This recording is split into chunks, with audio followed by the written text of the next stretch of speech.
ప్రియమైన దేవుని బిడ్డలారా, దేవుని సంగమా, నువ్వు బెత్లెహేము విడిచి మోయాబు వెళ్ళినా, యెరూషలేము విడిచి యెరికో వెళ్ళినా ఏం జరుగుతుంది నీ జీవితంలో? కష్టాలు ఏరి కోరి కొని తెచ్చుకున్నట్లే. అర్థమవుతుందా?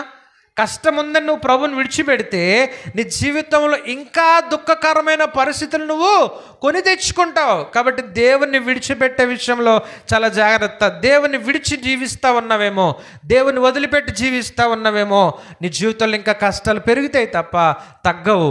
నువ్వు ప్రభు దగ్గర ఉన్నప్పుడే నీ జీవితంలో ఆ కష్టాలకి సమాధానం ఏమైనా దొరుకుతుంది. కానీ నువ్వు ప్రభుని విడిచిపెట్టి వెళ్తే ఇంకా కష్టాలు పెరుగుతాయి తప్ప తగ్గవనేటువంటి సత్యము ఈరోజు ఋతు గ్రంథంలో నుంచి మనం నేర్చుకోవాలి. వారు ఎప్పుడైతే బెత్లెహేము అనే రొట్టెల ఇల్లుని విడిచి ఎక్కడికి వెళ్ళిపోయారు? మోయాబు దేశానికి వెళ్ళిపోయారు, శపితమైన దేశానికి వెళ్ళిపోయారు. వారి జీవితంలో కష్టాలు మరింత పెరుగుతూ ఉన్నాయి. నయోమి మధురముగా ఉండేటువంటి తన జీవితం ఇప్పుడు ఏమైపోయింది? మారాగా అయిపోయిందని తను అనుకుంటా ఉంది. తన కొరకు ఎవరు నిందిస్తూ ఉంది? మళ్ళీ సర్వశక్తుడు నాకు దుఃఖము కలగజేశాడు, దేవుడు నాకు విరోధం అయిపోయాడు, దేవుడు నన్ను విడిచిపెట్టేశారు. విడిచిపెట్టింది ఎవరు? నువ్వా దేవుడా?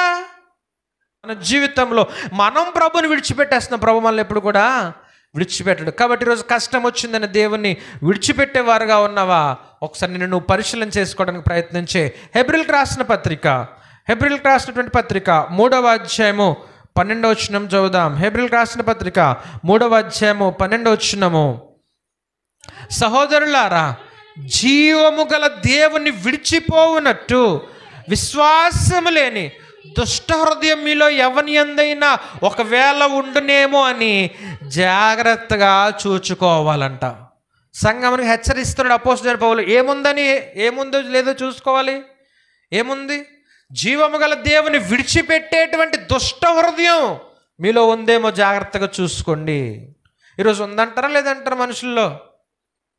ఆ దుష్ట హృదయం ఉందా లేదా? ఖచ్చితంగా కనబడతా ఉంది. ఏదైనా చిన్న సమస్య వస్తే ప్రభుని విడిచిపెట్టేవారుగా ఉంటున్నాం, ప్రభుని దూషించేవారుగా ఉంటున్నాం, ప్రభుని నిందించేవారుగా ఉంటున్నాం. ఈరోజు నీకు కష్టాలు వచ్చినాయని, శ్రమలు వచ్చినాయని, ఇబ్బందులు వచ్చినాయని నువ్వు ప్రభుని విడిచిపెట్టేటువంటి వారు అయితే నీ జీవితంలో ఏమున్నట్లు? దుష్ట హృదయం ఉన్నట్లు కదా. ఇక్కడ అన్నారు, జీవము గల దేవుని విడిచిపోవునట్టి దుష్ట హృదయం మీలో ఎవరికైనా ఉందేమో జాగ్రత్తగా చూచుకోండి. లేకపోతే పర్లేదు, ఉంటే కనుక సరి చేసుకోవాల్సినటువంటి అవసరం ఉంది.